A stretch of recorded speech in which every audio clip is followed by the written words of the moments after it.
Hey everyone, welcome back to the Dietitians and Nutrition Support Podcast.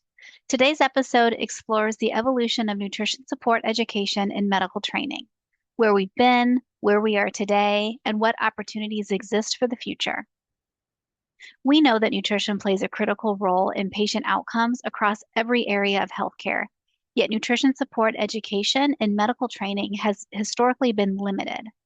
As healthcare becomes increasingly complex, interdisciplinary collaboration and nutrition competency among physicians, residents, and fellows, as well as the dietitian, is more important than ever. Our guest today is Diane Nowak, a certified nutrition support clinician and advanced practice registered dietitian with the Cleveland Clinic, where she has worked in critical care for the past 28 years. Diane specializes in nutrition support for the critically ill, post-operative, and ECMO patient, and is deeply involved in interdisciplinary education. Throughout her career, she has mentored dietitians, dietetic interns, residents, and fellows while helping advance nutrition support education across medical training programs. Coming to you from the Dietitians and Nutrition Support Dietetic Practice Group, this is the DNS Member Podcast, where we explore topics relevant to our field. From support line content to nutrition celebrity interviews and everything in between, this podcast is where DNS members can go behind the scenes and explore the driving forces behind cutting-edge nutrition support. I'm your host, Christina Rollins. Let's get started. Diane, thank you so much for joining us today on the DNS podcast. So to start, can you tell our listeners a little bit more about your background and how education became such an important part of your role at the Cleveland Clinic? Hi, Christina. Thanks for having me today. I started out at a smaller hospital before I came to the Cleveland Clinic. Since joining the clinic, I have become our organization's advanced practice registered dietitian, and I maintain my certified nutrition support clinician as well. I've been practicing in critical care for 28 years. 22 of those years have been here at the Cleveland Clinic. In my day-to-day work, I provide nutrition support to our critically ill adults, mostly after surgery, and then patients that require mechanical circulatory support. Over my time of being here and even at the smaller organization, I really love doing indirect calorimetry. And I have been fortunate here with two different physicians to collaborate with them, and they helped us obtain the equipment that's needed. And then I led our implementation of our RD-driven process here, and I've presented nationally. As critical care nutrition is always changing, education has really become my forte here at the Cleveland Clinic. So it's not just going to bedside and providing orders and prescriptions for nutrition support. And it started with our dietetic internship program. And then I realized one of the better ways that we can improve patients' nutrition and their outcomes and basically promote our discipline was to bridge the gap between what we're reading in clinical research and bedside practice. So I've been very active in mentoring, I guess what you would call the next generation of healthcare professionals, including RNs who have had a big interest. My group of RNs that I work with in my two ICUs are always asking questions, so I love it, as well as our newly hired dietitians or dietitians that come and join our ICU team, as well as interns and then residents and fellows.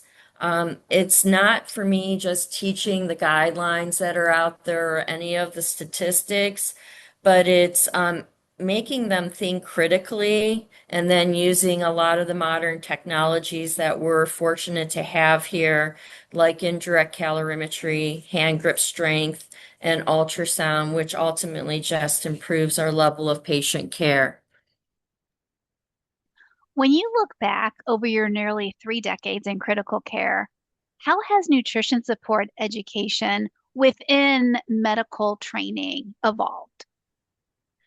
I think a major change for me and something that I've observed has been a lack of presence of dietitians, especially early on in critical care rounds, to now seeing more of a presence and those interactions with the healthcare teams about the feeding plans. And feeding plans can often be that afterthought with all the other discussions that providers, residents, and fellows are having. And I've seen where these residents and fellows and even medical interns have been really given little nutrition education in medical school and that it wasn't always being applied in their clinical rotations. Now, when I'm in rounds, I see discussion about nutrition, not just as the GI symptom, but with an understanding of how and when we feed these critically ill patients, how it ultimately affects their recovery, infection rates, and overall their outcomes. Like, where are they going to be discharged to? I've noticed that education has become collaborative and interdisciplinary. Here I now see where residents and fellows actively seek out dietitians. One of our surgical ICU staff had stepped away and went overseas, and he was used to running and controlling rounds. And I remember one day he was back here at main campus, and I walked into the unit, and everything changed from his direction to me with questions about nutrition from these residents or fellows on their specific patients. And I just laughed and I said, things have kind of changed since you were here the last time. We also have fellows here over the years that have now selected nutrition as an elective, and a lot of those fellows have said to me, this should be mandatory for everybody when they come here for their fellowships, because they want to understand our recommendations, understand the thought process put into nutrition support. And what I've seen is over the years, the number of fellows that are selecting a nutrition elective has grown.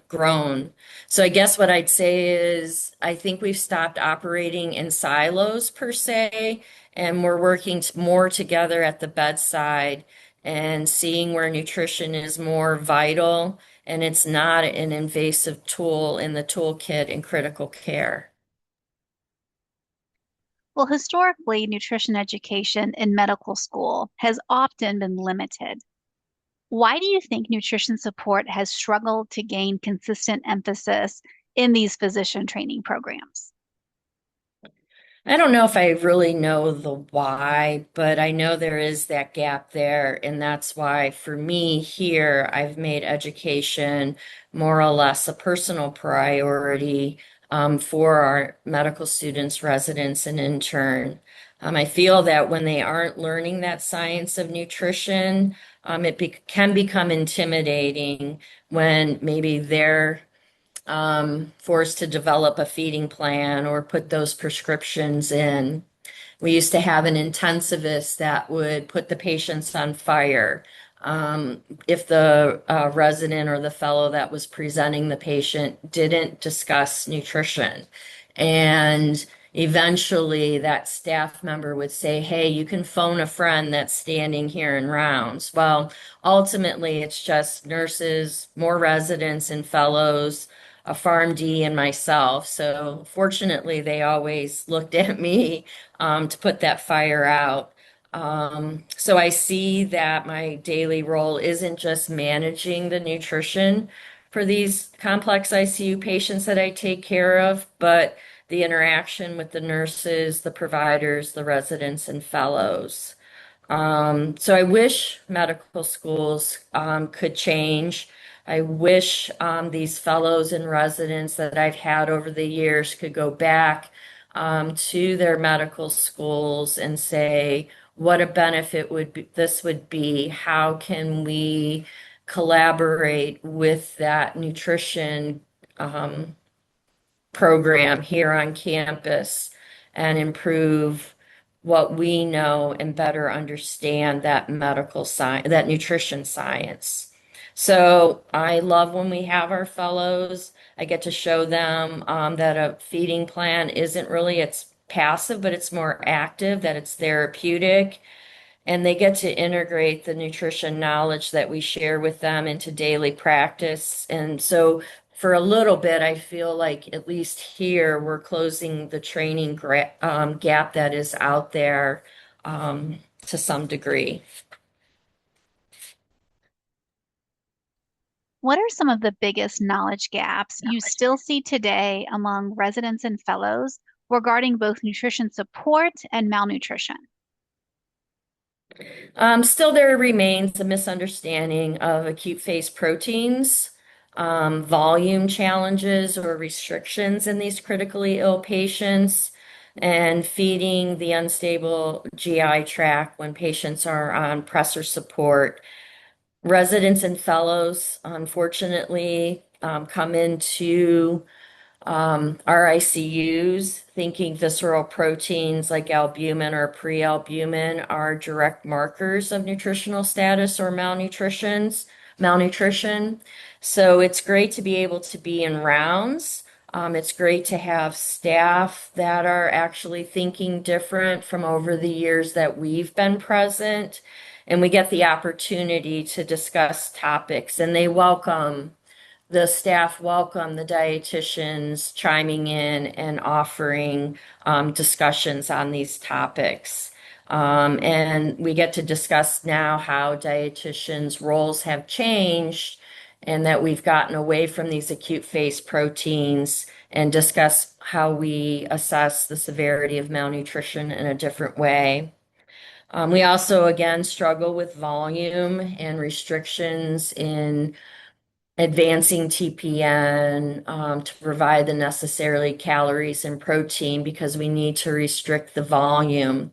But I think having an indirect calorimeter and being able to show what that measured resting energy expenditure is versus a predictive equation that could be guesswork, I think that has allowed us to open some eyes and be able to feed our patients better, even with respect to adding some volume to a patient that's already fluid overloaded, that might be on ECMO support or continuous renal replacement therapy. And then, of course, there's still some angst about feeding patients on pressor support and the risk of developing an ischemic gut, especially when they're on low dose pressors and maintaining their MAPs and their not so labile. So I think overcoming these gaps it has been beneficial with dietitians being present on the units and teaching them to see more of the entire clinical picture than just looking at one number, one vital, one component of that patient's systems. And from your experience teaching medical trainees, what approaches seem to be most effective in helping these physicians and future physicians understand the clinical impact of our nutrition interventions? For me and my colleagues here as well, we find that the most effective approach has been more or less a mixed approach where we do organized lectures. We work with our ICUs to have nutrition specific journal clubs and then bedside training. Early in my career, I wasn't present on rounds, but as I'm sitting at a computer somewhere away from the ICU, I have my own thoughts, they have their thoughts, they're not meshing, and I'm having to rewrite parenteral prescriptions. So I realized I needed to be there. And what I can say is I'm very proud of a compliment that was sent to our department director. Well, this is several years ago, but it was from the ICU director who happened to be the staff that day. And this is what he had to say when I started actually showing up and being in rounds. He wrote, "I'm not sure if you are Diane's boss, but I want to tell somebody what a great thing she's been doing recently by actually rounding with us. By being able to interact, by having her listen in on the mental processing we go through, it really helps her to know what we're thinking and for us to know what she's thinking in real time. Total kudos to her and to this idea. And that feedback proved exactly why bridging this gap matters and registered dietitians being present in rounds. And then for us here too, what started out as just a nutrition lecture in a couple of our intensive care units has now grown across all of our intensive care units. And we introduce nutrition topics through these educational programs where they didn't previously exist. During my lectures, I discuss current research and the guidelines. I talk about the use of indirect calorimetry over predictive equations. We discuss the assessment of malnutrition, the calculating of calorie and protein needs, and formulating care plans. We discuss why enteral over parenteral nutrition, and we even discuss the role of supplemental parenteral nutrition. I also review enteral access topics, and I review our current formulary, but I use it more as a non-branded name. So when they leave our organization, they might be able to match it up to wherever they may land. And it is really rewarding to look out and see residents and fellows actively taking notes on those formulary cards. I had a fellow who took a lot of notes and he was moving on and actually staying with us and becoming associate staff. And he actually lost that enteral formulary card and he saw me in passing and he says, "Hey, can I get a new one of those cards? And can you sit down with me and tell me what you told me before?" A lot of them find it useful, helpful. At least it's a way of getting them to proactively think about nutrition at the bedside and then getting the dietitians on consult and involved to help determine what that final goal rate might be for that tube feeding. And then what's nice is the topics that we've already talked about in the classroom.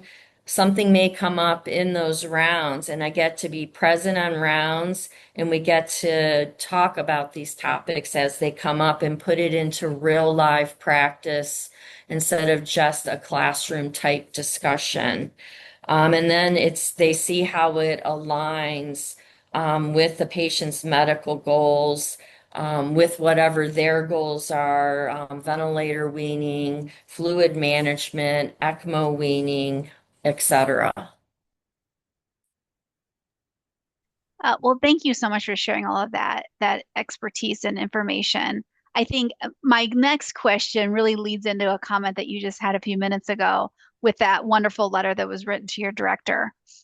But from your experience, how important is the interdisciplinary collaboration between doctors, dietitians, pharmacists, and nurses to strengthen that nutrition support education?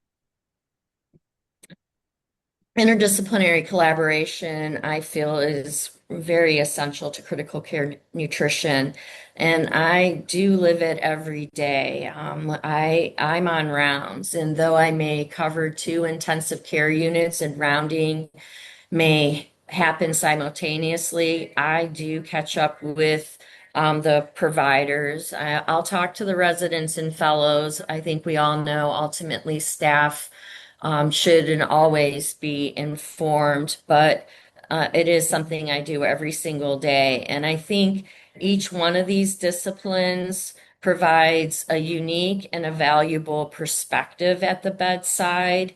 And what I've seen over the years is from the bedside nurse all the way up to staff, maybe not the surgeons just because they're not there, see the value of nutrition support.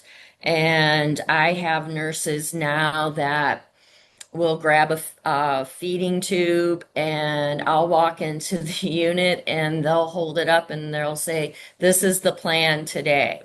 Or we recently implemented a supplemental PN protocol for our patients on ECMO support.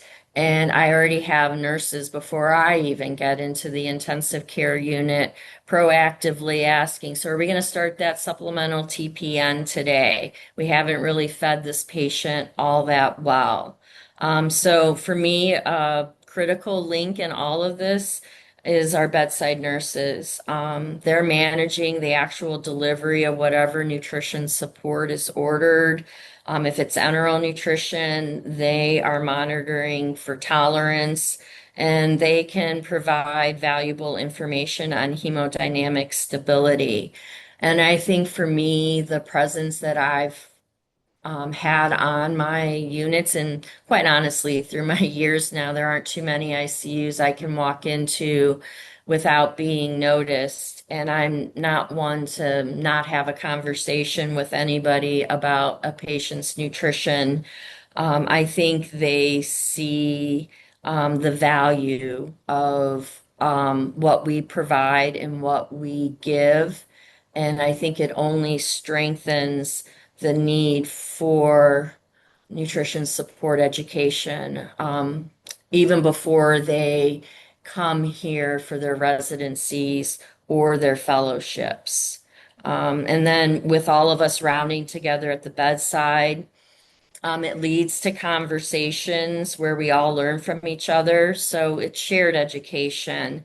And that's the link between all the guidelines that are out there and safe, effective care that affects our patients' recovery and improves their outcomes. So I would love to see something happening before they get here, but I'm very grateful for what we've been able to create across our ICUs here for our residents and our fellows. Well, Diane, you've worked extensively in both critical care and ECMO populations. Are there any particular nutrition concepts or skills that trainees often find especially challenging in these complex patient situations? Well, for these patients in particular, the postoperative and the ECMO patient populations, we do show more or less the fellows more than the residents, but physical exams can be limiting, especially in these volume overloaded patients. So we have shown ultrasound, and we've talked about other techniques and other ways, such as GLIM, that malnutrition can be assessed. And then we also talk about the reality of these patients need to be fed, and how do we do that with their volume status and their hemodynamic instability. Um, it has even become difficult for a while to get patients started on parenteral nutrition support, as that volume is seen different than enteral nutrition volume. And so then when we discussed with our surgeons the concept of supplemental parenteral nutrition, it still becomes a little bit of a struggle because of the fluid overload that these patients have. Even to the point where we do get consults asking if we can concentrate enteral formulas anymore. So explaining the concept, okay, I can move it from a 1.5 calorie per ml to a 2 cal per ml, but now the fluid that I saved or the volume that I saved are going to be used when the nurses have to give the protein modulars because we're going to fall short on protein. And then feeding these patients that are unstable with concerns for bowel ischemia. Sometimes there's hesitancy to start or advance enteral nutrition, especially when patients are on low dose vasopressors. But then there's also the opposite of not recognizing presser support has increased, and we should probably be backing off of that enteral nutrition support. So that's something that I have been really working on in the intensive care units that I specifically work in, trying to bring about that awareness when we're rounding. But I do try and teach them to look at the whole picture and that we tailor these feeding plans and use supplemental parenteral nutrition when it's appropriate and we have difficulty advancing the enteral nutrition support. And that they see that these feeding plans are more of a therapeutic tool than something that should be considered as an afterthought. And another element that I think is super important when we think of medical education is technology and research. So, as these two areas continue to evolve rapidly with respect to nutrition support, how are tools like indirect calorimetry, body composition assessment, and even bedside ultrasound influencing education and training? These technologies have been great tools that we have utilized and brought to our lectures, and to have in critical care, nutrition education. We all know traditionally anybody's going to use more or less a predictive equation to estimate a patient's calorie needs, but we all know that's guesswork. Now that we are using indirect calorimetry, we get these residents and fellows and even the nurses that come in to watch a test to understand what is exactly being measured, what a valid test means, and how, when we repeat the test, how there's metabolic changes as they are going through the phases of critical illness.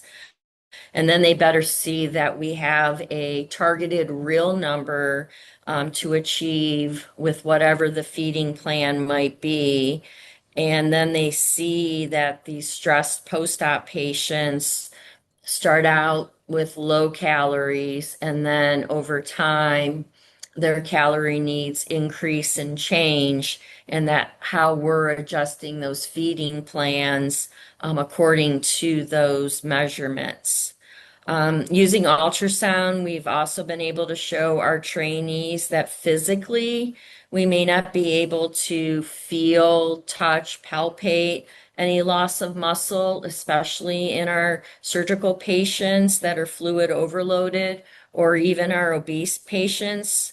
But on ultrasound, they can visually see that loss. And then when we repeat, they can see how it changes over time.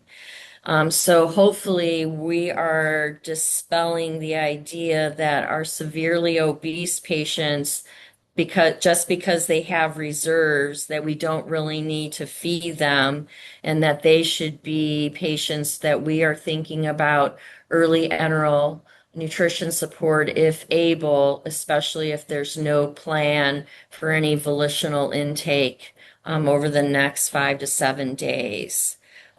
So with these tools, all of them, we have a hand grip strength. We do not use that in our ICU, but these residents and fellows do other rotations and can have the opportunity to see it.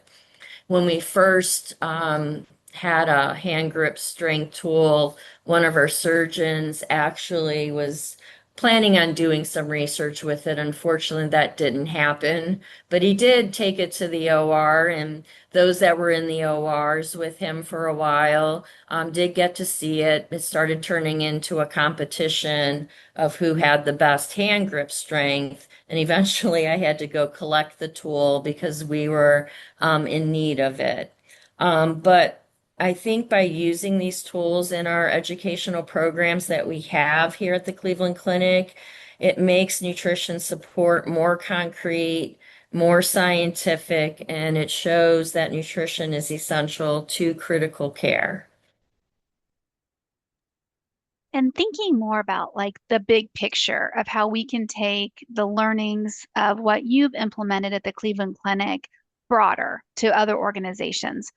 What role does the dietitian in particular play in shaping physician education and advocating for stronger nutrition support competency within healthcare systems? Well, we're crucial because we turn nutrition into a clinical focus, and that's what we've done here. I've learned in my years of working here that advocacy for our profession really does require visibility, vocality, and providing value at the bedside. And I'm all of that. I'm visible, I'm vocal, and I want everyone to understand the importance of nutrition in these ICU patients. I've always seen nurses as one of our greatest customers, and having them on board and supporting us only then even more enforces with our residents and fellows the importance of nutrition. It does take initiative to change this education process. We started early on with only a couple of ICUs. And I will say it wasn't until probably 2009 when the first set of critical care guidelines were published. That gave us even more opportunity to be present. It was meeting with the directors of our education programs across each of these individual ICUs that we have to get the opportunity to be a part of their educational programs. And it's been nice because early on, they had the PharmD teaching parenteral nutrition to our surgical anesthesia residents and fellows. And I was able to get that under the dietitian's umbrella. So that was a positive outcome. But it does take a lot of initiative. It takes you being vocal and being able to have these conversations to make it happen. And we have advocated nutrition by adding these nutrition focused lectures to our residency and fellowship programs, and even for some of our APP programs as well. And we provide our fellows, most importantly, because they are doing a nutrition elective for 2 or 3 weeks with us. We give them materials such as research papers and supporting materials during that elective so they can start building some evidence-based understanding of nutrition. So we're instructors, we're authors, we're researchers. So we do more than just support the team. And we've really tried to shift the medical culture so that we ensure nutrition is respected as a vital tool in critical care. Well, as you look ahead, what do you hope nutrition support education in medical schools, residencies, and fellowships will essentially look like in the next 5 to 10 years? Well, my ultimate hope in in the next 5 to 10 years is that there's a nutrition support education shifts from an optional elective to more of a mandatory standard in all medical training, overlapping with the nutrition, medical nutrition therapy, medical dietetics programs that currently exist. I really want to see medical schools where they lay a solid foundation so that when these trainees step into the units, whether it's here at the Cleveland Clinic or anywhere else, that they're not only hearing feeding recommendations and rounds, but they're able to fully participate in the mental processing of nutrition care and the overall goal for the patient. Ultimately, I hope to see for the next generation of physicians that they can instinctively see that a nutrition plan isn't a passive checklist anymore, that it is an active, vital, and therapeutic tool that should be at the center of critical care medicine. When we have lots of fellows, but this recent fellow shared this feedback with me, and I shared it with the team that precepted him, and because I tend to organize our fellows, and it reminded me why this work matters so much. And his quote is, I can't tell you how happy I was this morning when I opened my patient chart in the CVICU and realized, almost with a sense of quiet surprise, how differently I now see the GI system and nutrition. This rotation didn't just teach me how to write TPN, it reminded me why I chose this path in the first place. There's something sacred in healing, in nourishment, and in the science that holds it all together. Thank you for being a part of that reminder. Well, Diane, thank you so very much for joining us today and for sharing your insights on the evolution of nutrition support education in medical training. Your dedication to interdisciplinary education and mentorship continues to impact both clinicians and patient care in very meaningful ways. So thank you so much for all that you do. Thank you, Christina, and thank you for letting me share what we've been able to accomplish here at the Cleveland Clinic. And thanks also to our listeners for joining us for another episode of the DNS Podcast. Be sure to like or subscribe, share this episode with your colleagues, both within medical school environment and outside, and be sure to stay connected with us for more conversations shaping the future of nutrition support practice. Until next time, I'm Christina Rollins. Thanks for listening.